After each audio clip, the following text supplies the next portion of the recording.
Littrell Show, building businesses, bars, and brands. So as we all know, the world has gone totally insane. But to bring some perspective back, my guest, Ashtin Berry, has some incredible ideas about how to engage the service and hospitality community to affect political change. I tend to get pretty excited when I'm talking to guests, especially people I haven't talked to in a long time. We ended up getting right into it. So in case you hadn't noticed, radical times are going to require radical measures and radical thinking. And I just appreciate Ashtin for all of her insights on this. And I look forward to joining her and being part of the movement to move our industry forward. Kind of create a different platform, but it's frankly has been declining because people are consuming a lot more visual media. Mm-hmm. But I basically want to ask you a bunch of questions about what exactly you're trying to accomplish. And I see all the stuff that you're putting out there, and I have some questions about it myself. And so that's basically it. Everybody's, of course, rightfully obsessed with what's happening with COVID, and it's directly impacting us all very severely. And so I'm curious what you're proposing to do about it. Yeah. That's fair. Yeah, absolutely. I mean, I don't really think I can do anything per se by myself, but the goal is to, I think a lot of people in our industry, I think there's some people in our industry are really adept at having conversation about politics in terms of what they feel about politics, but not necessarily the processes of government legislation and policy. And I think that that's like that's majority of people within our industry. And even it's taking me a lot of years to get to the point where I can follow and not be overwhelmed with what's happening at every level and the relationship between federal and state and local. But if we're really going to make me personally, I don't think it's possible in my lifetime to make what one would say are seismic changes unless we are all on the same pages. But I do think that there's a way to set a foundation to really have this ripple effect to begin to create structures. And so that really begins with saying, how does our government work? Getting everybody to understand it. It can't just be chef and owners, because right now a lot of the conversation is chef and owners. It can't just be them. Chef and owners don't make up majority of this industry. Your porters, your servers, your bartenders, your food runners do. So we need them to be just as educated on those systems so that we can all make sure that we're advocating for legislative power. And, right now that only looks like voting because we don't have lobbying on our side like McDonald's or maybe Starbucks, right? So it means we really have to show up in numbers to have our voices heard.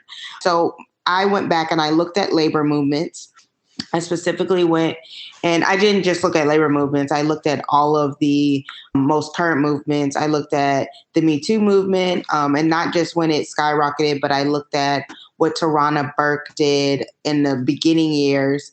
I looked at Black Lives Matter. I then went back and I looked at what Martin Luther King Jr. did in terms of trying to create unions between white and Black union workers for agriculture. And I went and looked at that. I went and looked at other kind of labor movements and union movements. I went and looked even at student movements because those were really, really influential, specifically around the Vietnam War. And I kind of asked myself, okay, so we have a disenfranchised group of people who, unlike a lot of these other movements, are not centralized by mere race or gender or socioeconomic status. So how are we going to get all of these people to kind of come together to realize that without our collective voice, it doesn't matter if chef owners are yelling at the rooftop. It doesn't matter if certain smaller organizations are yelling from the rooftop. It really has to be collective because we're if you leave out agriculture, we are the fourth largest labor group in the country. We're over 15 million strong. So that was kind of my initial thinking. Did I answer that well? Yeah, no, there's so much to unpack with that. And I'm just like trying to imagine how all that information aggregates in one's mind. What I'm gathering from that is that you're trying to create direct action for hospitality and service workers. Mm-hmm. To get out there and vote. What would you say to the people that feel like their vote doesn't matter? I would say that, I think that being apathetic in our current political climate and feeling as if their vote doesn't matter really, I can understand that, but it's about when and where you vote and how often you vote. And so I think what we often also have to understand is so often we've been tricked into this myth that the only election that really, really matters is our presidential election, which is actually like false. Like, I'm not a political analyst, but I care more about people voting for their local and state officials than I care about them voting for the president, right? Because the fact of the matter is, once the president's in there, they need a check and balances. And we're in a situation right now where there are no check and balances in the form of representatives, right? On both sides, right? Yes, we have some great people out there doing really hard work, but the issue is that our government requires a team of people to get to keep checks and balances in order, not just a few individuals who are here operating at this point. So we really got to get people specifically in the industry.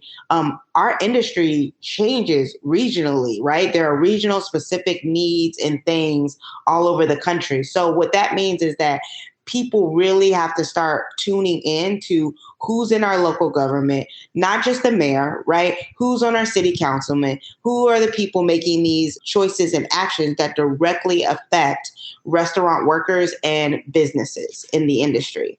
And then it's time to start talking about the state level.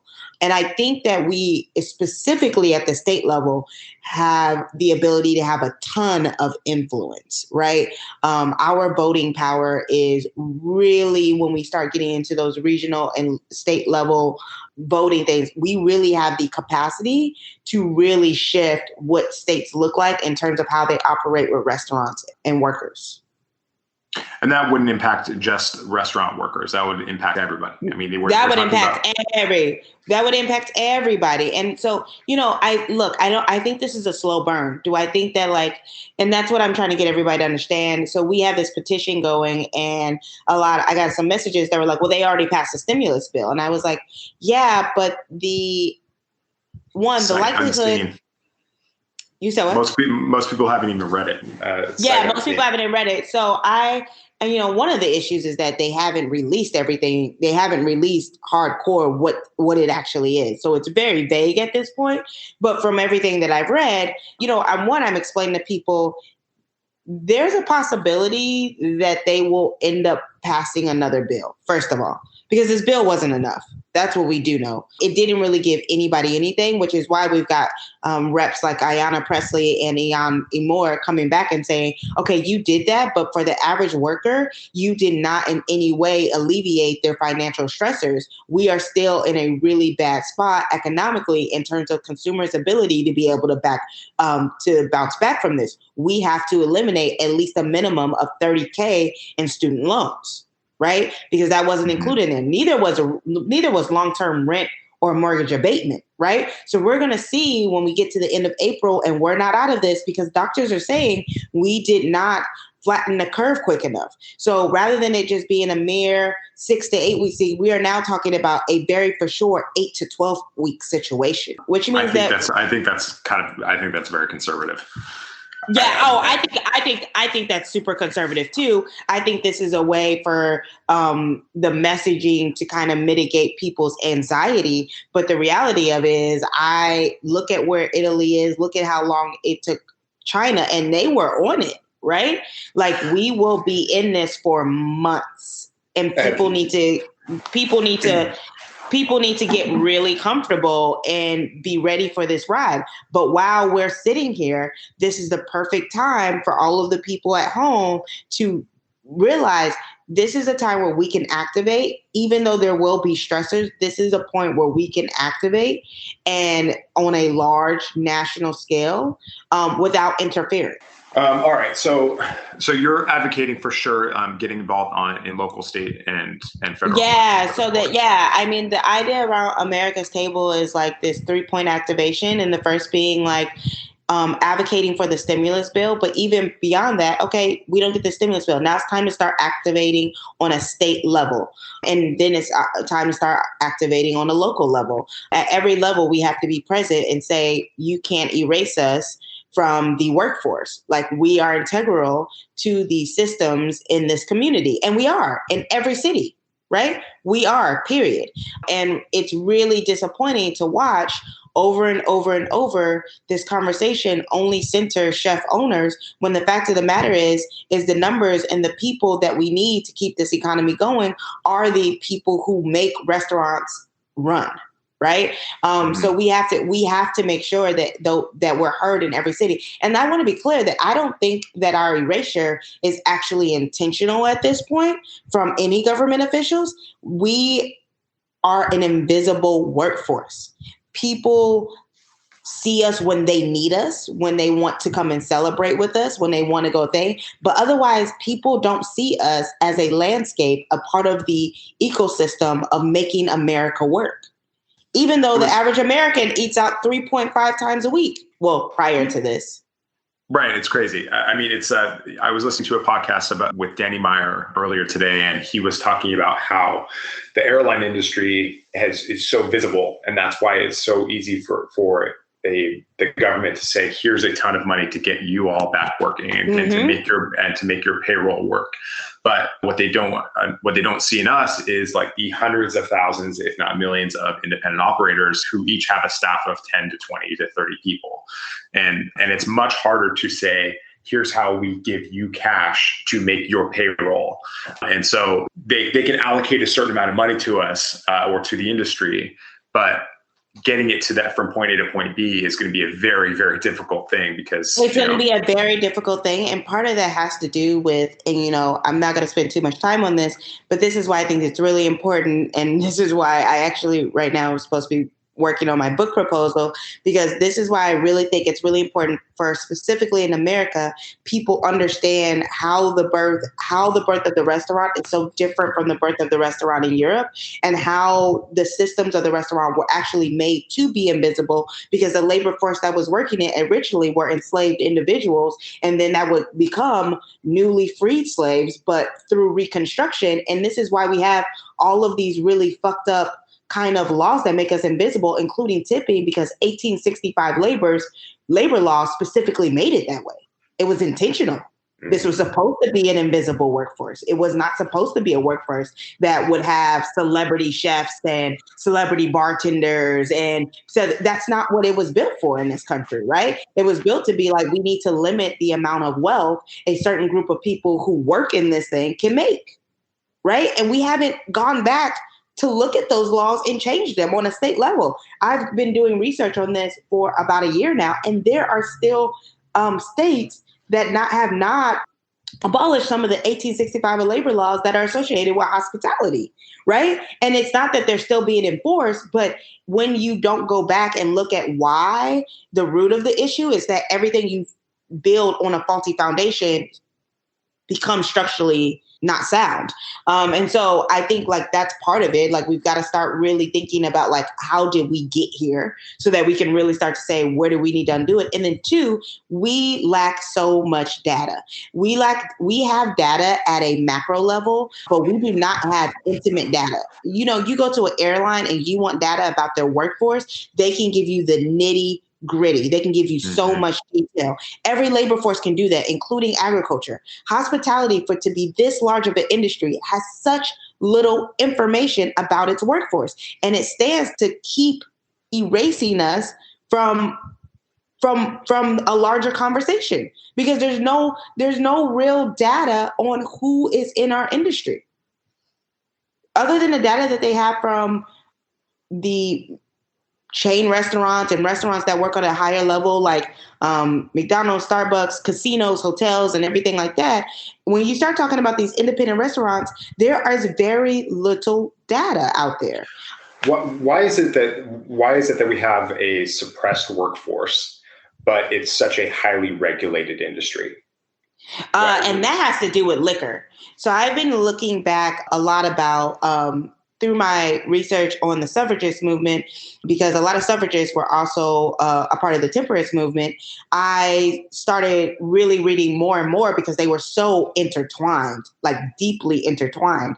I started reading a lot about temperance movement and starting to understand like, oh, wow, why prohibition was so strongly advocated for. And then I began to really understand what FDR did and the money that was associated with. Like, if you look at how regulated we are, alcohol is really regulated. And through the regulation of alcohol, adjacently, restaurants are highly regulated, right? But if you actually look at just regulations specifically on restaurants, yes, we have OSHA, yes, we have things.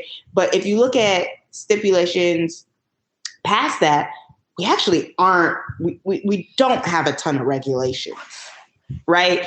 Specifically as it maintains to labor, right? It's really loosey-goosey. And it's telling because it tells you that our government doesn't understand how our industry operates, right? It's hard to really set in structures for an industry that you don't actually understand how they make money, right? Because if we went to the average American right now and put out a poll and were like, how do restaurants make money? What does their overhead look like?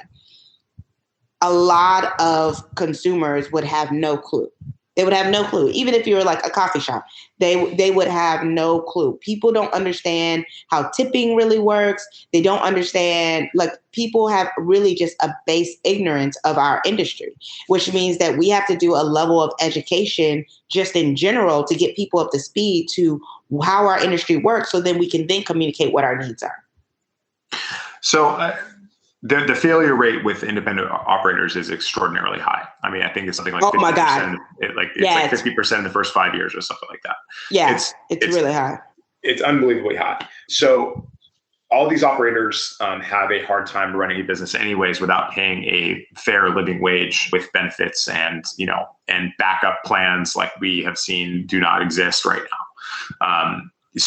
Yeah, a lot of people did not have a crisis management plan in place. Or a continuity plan, or if you look at Google, they have a continuity plan. So that's why Google's still running and everybody can do it from home. I mean, that's a tech business, but it's we don't have, even Danny Meyer and Union Square Hospitality Group, they don't have any sort of continuity plan. And they are out there on the streets with their hats held out, asking for which money. is wild to me, which shows you where, this coronavirus is just showing you the issues of our industry. It's just exasperating them. It's not creating them. There is no reason why Danny Meyer at the level he is does not have a continuity plan. Why? That's just good business. Period. It's just good business. And what really troubles me is the idea that so many restaurants have believe that the only way that we can operate is from this place of scarcity, because that's the way that restaurants have always run. And we have to start reimagining new ways to think of restaurants and bars in service, because if we don't, this is going to more and more, especially with technology, become a dying industry. Period. It's no longer acceptable to say, this is the way we've done it. And so I really want to own a restaurant, so I'm going to do it the way that we've always done it, when we know that the way that we've always done it does not leave our workers nor people as owners generally in the best or healthiest situation. Just tying this back into the political discussion, we're talking about humans versus a virus here. And this is not the first time in the history of the universe that has happened. There have been many global pandemics that have wiped out a lot of people. And, hopefully this isn't going to be like that. But, in the context of a pandemic and how that impacts our business and our political structure, what do you think is going to be the political fallout? Because if you're leaning on the left, which I'm guessing, which clearly you do, so do I. But we have it's going to distill down into one strong choice and one weaker choice. So Biden is ahead in the polls. Bernie Sanders is behind him by a significant margin, and they're basically negotiating what happens with their delegates. So our choices are refurbishing the system, which is going to be Joe Biden, and then revolutionizing the system, which is Bernie Sanders. What do you think is going to happen? I mean, if I'm perfectly honest, as a Black woman in this country, I could have told everybody Bernie Sanders was never going to win. Yeah, I think pretty. I think people. I'm not saying that I don't like some of the things that Bernie stands for. I do. I don't think people in this country realize how starkly different regionally things shift. And I think, and I was talking to a friend of mine who's the director at the ACLU in Louisiana, and she said something that, like, she put it into words perfectly. She said, all around the country, the televised fight, or the, like, really glamorous looking educational academic fight is fought on the coast, right? In the big major cities, New York, LA, DC, everything like that. But the front lines of the fight is always and has always been in the South. And I think that everybody keeps forgetting this, right? Like, you cannot cut out a part of the country that has always stagnated the progressiveness of this country, right? Like, you can't keep forgetting about them, because that's why we are where we are right now. You can't keep forgetting about the North Carolina, the South Carolinas, the Alabamas, the Mississippis, the Louisianas, the Floridas, the Georgias, right? No matter, even if there are places like New Orleans or Atlanta based in these states, you can't keep forgetting the people who are in those states. Right? Because that's where the front lines of a lot of these things are being fought, right? Prison industrial complex, private prisons being fought in the South. Issues with gerrymandering being fought in the South. Issues with voter suppression at alarming numbers being fought on the front lines in the South. Yeah, just voter suppression is such a huge issue, especially in Florida. And I don't want to get into like political punditry and stuff, right? But it's like, it's crazy. Like that is the margin of that will elect a president one way or the other. But this is my point. You understand that, but how many people in our country, not on an academic or theoretical level, on a real level, understand that?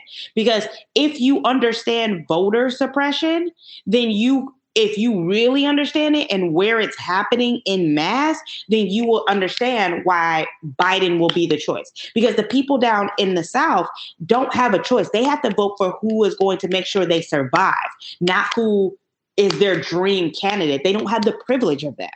They literally don't have the privilege of that. They may not make it another 4 or 8 years waiting on the person to revolutionize to see them. They have to vote for the person who is going to make sure that they survive. And so when people up north are like, I can't believe all those Black people down south voted for Biden, it's like, I absolutely can. Yeah. Can. They're like, how do I make it? Like, I absolutely can. And go ahead. There's a ton of different, like, everybody has their own agenda. Everybody has their own personal motivation for what they're going for. And it's like, some people, it's just like, okay, well, my cousin went to jail for a bullshit drug charge for 5 days, and now he can't vote for the rest of his life. And then some people are like, well, I need to vote for the person I think is going to beat Trump. Or some people are like, I need a revolution. And and the fact that matter that we need to really realize, and this is the thing that I think that people are forgetting, and this is why it's so important that we go back to history and we read people. Every single activist that you want to honor in this country, every single person that you want to center in terms of historical movement leaders has stated that anybody entrenched in our political system cannot lead the revolution. Bernie Sanders is not a revolutionist for believing we should have basic human rights. And the fact that we think he is revolutionary for that, it shows where we are at as a country. Bernie Sanders is not revolutionary. He's a logical man who believes that humans are more important than production.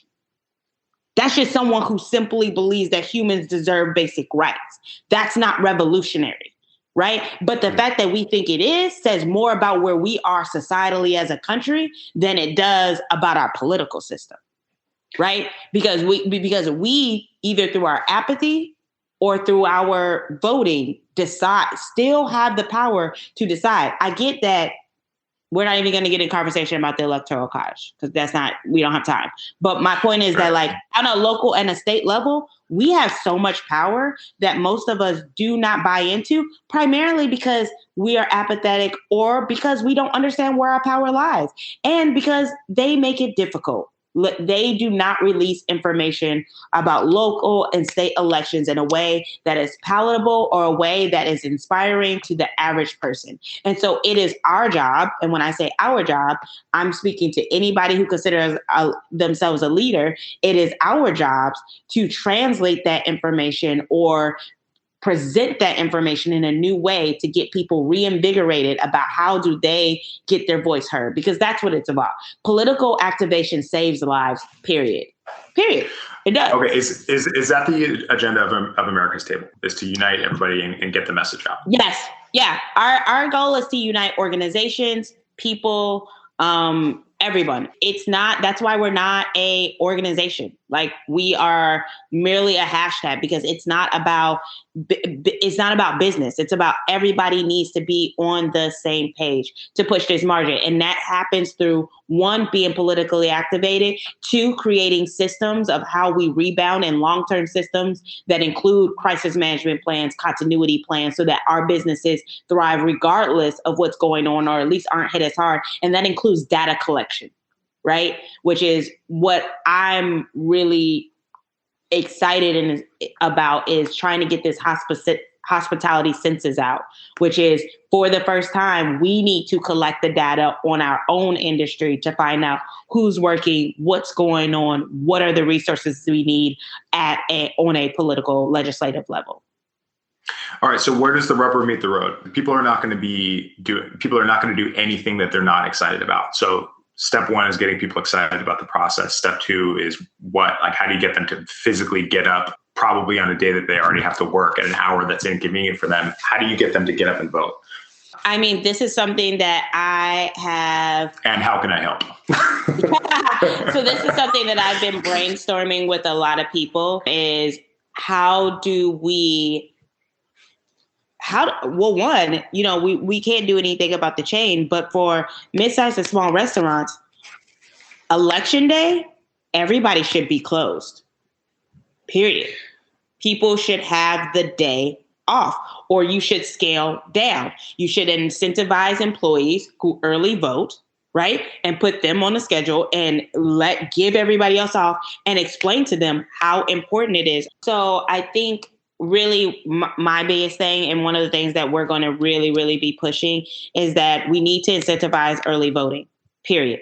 Like, point blank, period. Early voting needs to be incentivized by business owners. Second, and incentivize, what I mean by that is like, hey, we really want you to vote. If you please come and let us know if you are interested in, if you are voting early, blah, blah, blah. We really want to give people election day off. It's really important that you guys all get out there. This needs to be a messaging from everybody. And it's not about telling people who to vote for, because that's not what this is about. But it is about telling people it is important that you get out there and vote. Imagine if business owners the last election had centered the ability for their employees to vote. I know so many people who didn't vote because they had to work, and getting to the polls is a struggle. We had 2-hour, 3-hour, 5-hour waits at some of the polls, right? Like, depending on what area you lived in. And we also have to honor that the socioeconomic statuses of a lot of people who work in our industry, which is that a lot of them will live in areas that are economically disenfranchised, which means that they are definitely undergoing the pressures of voter suppression, which means that their polling spots probably will be overpacked, which means it will take time. And so we all need to be opening our perspective so that we make sure that we're encouraging that. I think it also means teaming up with brands. I think it also means teaming up and doing visual campaigns, which we're working on, to really get people, and I think to understand not your vote matters, but like, because I hear that all the time, your vote matters, your vote matters, your vote matters. But like, it's not just about your vote matters. It's about like, what do you want to see, right? If you don't want this to be like this anymore, what are the steps that we need to take? And this is why the state level is so important. I think the real way that we're going to change the way our political landscape looks is to get and change out those representatives who are in Congress not working for us. but working for themselves. 100%. Yeah, no, their number one job is to get another job. And just going back to the brand stuff, I mean, how would you engage? How can brands plausibly do this? I know that on a global level and on a local level, big companies, they typically donate to both sides. And so they have a political position, whether it's overt or covert. But by assisting with any particular political initiative from their constituency, i.e. the bartenders, servers, hospitality workers who serve their products, wouldn't they be making a public position in a statement? And wouldn't that be bad for them? I think that there's ways that brands could still be involved without, and I'm not specifically talking about liquor brands, but I think there's a way for brands to politically activate bipartisan, right? It's not about supporting a candidate. It's simply about go vote, right? Like, this matters to our industry. Our industry is a bipartisan issue. It doesn't matter where you sit. It is a bipartisan issue. Everybody, whether you're independent, Republican, Democrat, because honestly, I don't care about parties. I think they're all corrupt. Like, I think it needs to be very clear that voting, period, needs to be something that is essential and important to our industry. We cannot talk about political activation and not talk about voting. And brands who are saying that they care about bartenders have to care about the fact that right now, a huge number, liquor brands specifically, and food brands too, in their relationships with chefs, need to really be thinking about how they are going to not step away to be like, oh, this is messy, I don't want to be a part of this, but lean into the fact that their community is hurting and need to have resources on how they can get out there. If that means busing people to polls, why can't that be a thing? Right? Mm-hmm. Why can't that be a thing? If that means, which it should be a thing. In my dream world, I'm just going to put this out into the universe. In my dream world, bars would become a place where people can vote. Grocery stores would become a place where people can vote. I think it's completely insane that predominantly people vote in hotels or schools, right? Why is that? Why is that? When we know that grocery stores are a place that everybody has to go. When we know that bars and restaurants are a place that everybody centralized. And actually, people used to actually vote in bars for their local elections. Like, we need to get back to where we do things because it's accessible to people. And that is the way that they can engage, and not because the structure in the system has just been this way. So this is the way it has to happen. It doesn't make sense. Every other world leader has either an election day where people are off for work, or they have it so that it's extremely accessible, and we don't, and it's a problem. I think it's like Estonia that they have an app that was issued by the government that everybody votes with an app. I think it's crazy. Not crazy in a bad way, but I think that's crazy amazing. That's how it should be. Well, and with the emergence of blockchain, why can't these two things converge so that you keep everybody honest and make sure that everybody has one vote? And, what would happen if we actually voted on every decision that a politician made? I don't think, I think a big part of it is that people don't understand the interconnectedness of not only the Congress and the Senate, but also how much power they lend each other. Oh, no. Oh, people. Yeah. No, they don't. They don't. And this is what I mean about we have to start educating people, and not just the upper echelons of the cool kids and bartending and everything like that. Like, everybody, we've got to start educating everybody on what is going on so that people know when they're being told bullshit, right? Because there's a lot of bullshit out there and they're being told lies, and people are so overwhelmed they can't differentiate. And so I know for me, I've been very apathetic to politics starting probably halfway through Obama's presidency, right? And that doesn't mean I don't participate, but it hasn't been something that's invigorated me or really thing. I've watched it, I follow along, but I noticed when I started paying attention at the state level, I felt a lot more I felt like there was a way for me to hold people a lot more accountable than there was at a federal level. And so over the years, I've really been trying to understand better what's happening in the Senate and the Congress and the relationship between the two. In the past couple of days and past couple of weeks, we've seen an enormous amount of people lose their jobs. I think the unemployment rate today was around 3 million new unemployment applications in the last 2 weeks. It's something like it's the highest they've ever experienced. Like, they're estimating that it could reach 80%, which is and it's disproportionately service and hospitality workers because they are literally ordered closed. Any places to congregate are literally ordered closed. And so, when in a small factory like a warehouse or like a restaurant, for instance, that could employ 15, 20, 30 people. What I'm getting at is that we seem to be edging towards bailouts, handouts, relief. Yeah, and it's funny because I just read something by someone. There's like a group of chefs who are like, we're not asking for a bailout. And I'm like, no, that's exactly what you're asking for. Yeah. They're like, we're not asking for a bailout.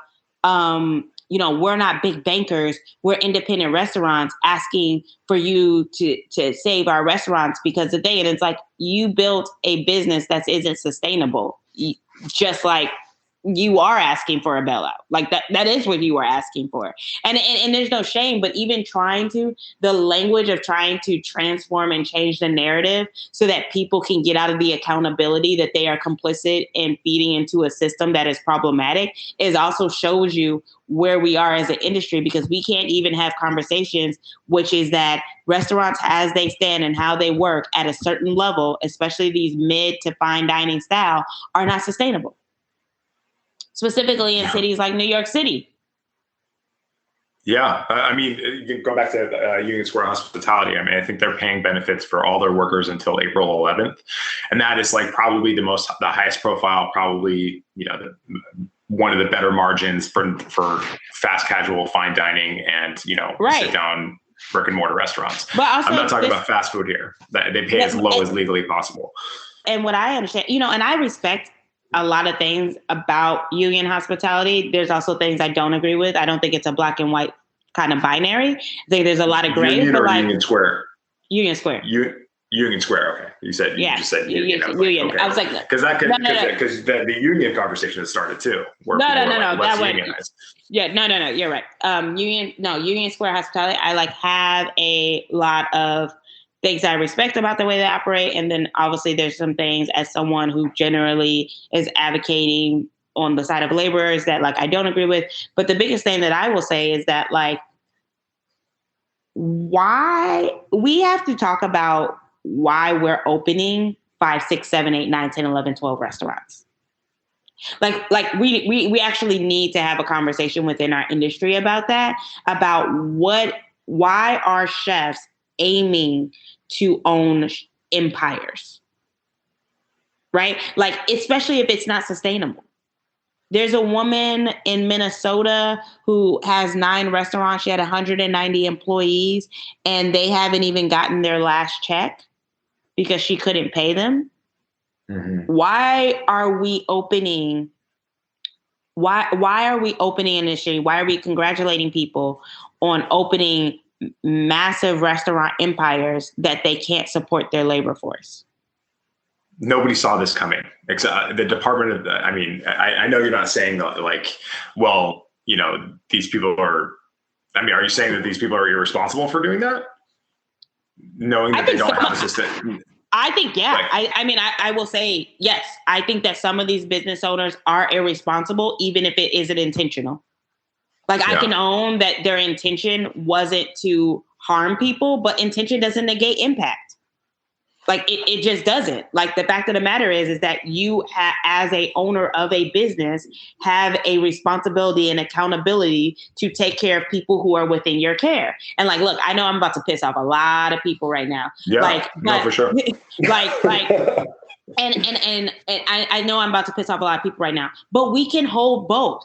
right? We can hold the fact that, yes, our industry has been operating in a way that is not conducive for long-term sustainability for a very, very long time. And we have all, including myself, just been complicit in those systems because we haven't had the ability or time or resources to imagine anything different.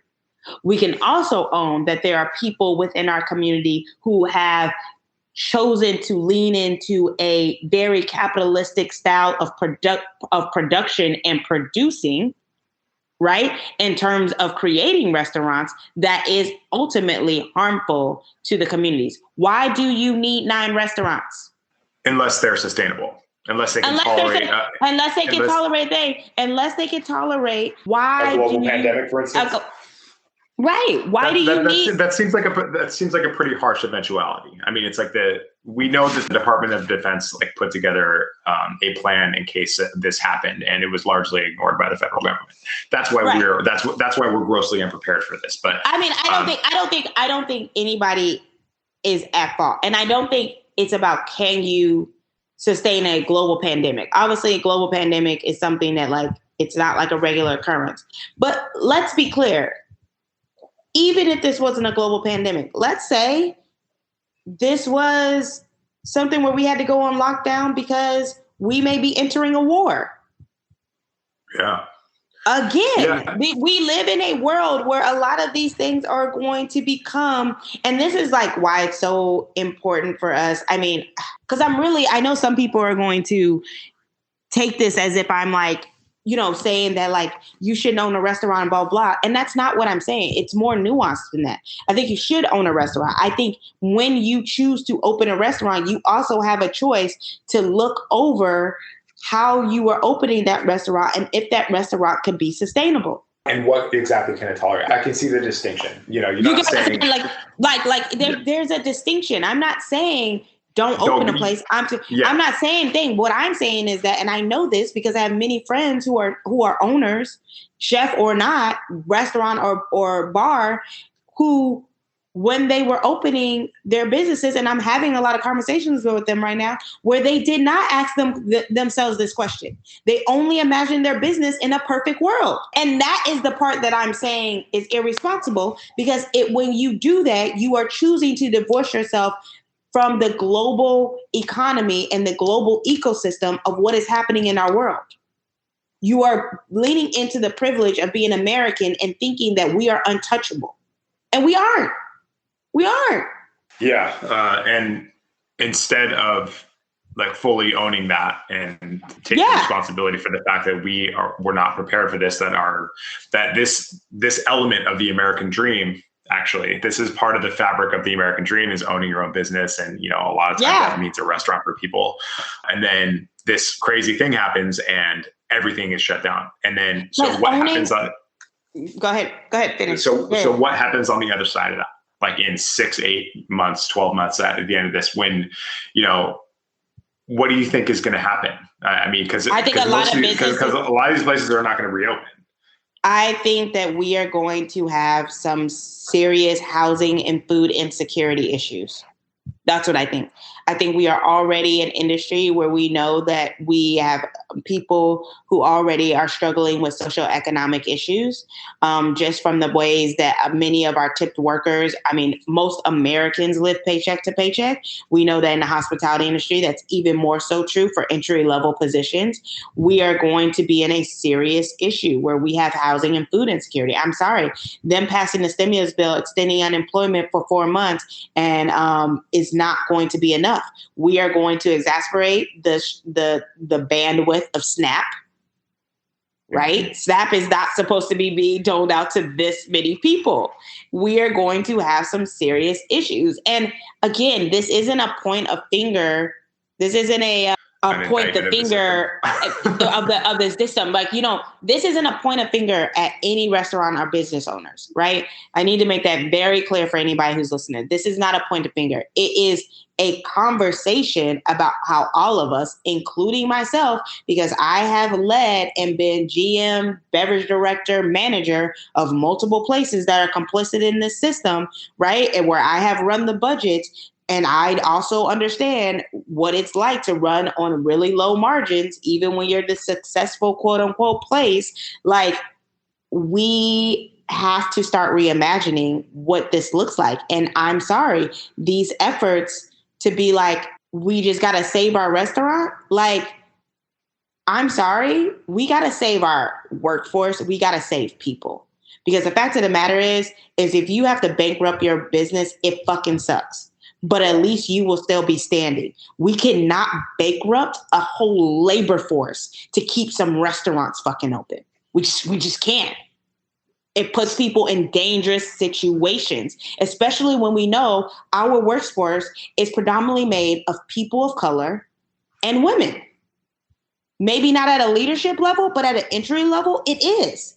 So when you start to talk about that, we are going to face not only housing and food insecurity, but when the housing and food insecurity go up, there's other things that go up too. The rates of domestic violence, the rates of sexual violence, right? We are talking about things that will be a ripple effect for the negative. We can't have that.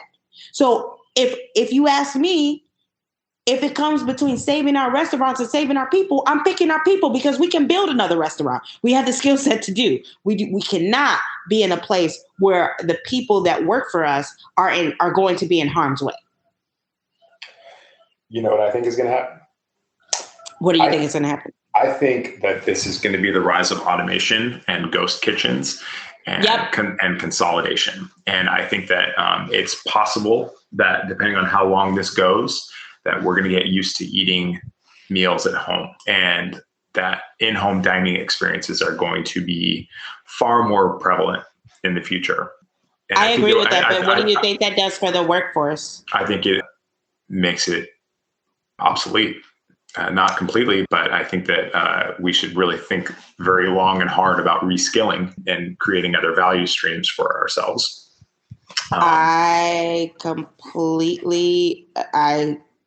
It's not popular. I agree. People don't want to hear that shit. I mean, look, I think that you're right. I think people don't want to hear that shit. I think that that's going to piss a lot of people off or make their anxiety rise. But I also think that there's something to be said about, until now, they haven't really been taken seriously, but cooperatives, right? Like the sharing multiple businesses, sharing spaces, which is we're already seeing with all of the food halls and stuff. Yeah. I don't love the food courts, food halls personally, but I do understand how they could be successful. But I'm talking about like real life co-ops, right? I think let's think about the reemergence of markets, right? Like a big dining space before used to, specifically for people who were in lower classes, used to be like for Saturday markets, right? People didn't have actual brick and mortars. They cooked as a part of the market where you went and got your food. Like, I think we're going to see a resurgence of a lot of these kind of grassroots, non-specifically capitalistic based business structures. I also think that there's some businesses who are going to reopen and they're going to be just fine. But I think we do have to start having a conversation about what's going to happen to the workforce. There's 15.6 million people. They can't where are those people? How are those people going to make a living? Yep. And how do we become part of the solution and not just noise? What makes this even more manageable is our ability to work together and to put our heads together about who has the resources, who has the bandwidth, who has the capacity for what. And so I hope that we can have hard conversations that talk about all of our complicitness in the systems at every level, while also honoring that being complicit doesn't give us full ownership of the harm that will come out of this, but does give us hopefully make us feel as if we do need to own rectifying the harm that will be done, even if it stems from systemic issues. Hope that made sense. Think it made sense. Yeah, no, that made total sense. How would we find you on social media? You can find me on Instagram at The Collectress, TheCollectress. And I'm not on Facebook, but you can find me on Twitter at Ashtin Berry, ASHTINBERRY. Okay. Well, I very much appreciate your time. This has been extremely enlightening. You're just so smart. and I really like hearing you talk. So thanks, Jason. No problem. I look forward to working with you to work with people that we've never met. Yeah, and I look forward to that, and I look forward to more of these conversations. This was great. All right. Thank you so much. Be sure to check out the show notes for a brief summary of the show, as well as any links to anything that we talked about, especially the initiatives that Ashtin is working on right now. My special thanks to Danny Messina for editing and post-producing the show. I like to keep these shows short and dense. If you have any thoughts, questions, or ideas, please reach out to me at Jason Littrell on Twitter and Instagram, or search for Jason Littrell on Facebook or LinkedIn. If you got anything out of our time together, you can thank me by simply sharing this with one other person. If you loved the show, please hit the subscribe button, leave a rating and review, or comment on iTunes, Stitcher, Spotify, wherever you get your podcasts. We're on all of them. Thank you so much for your time. Wash your hands and be well.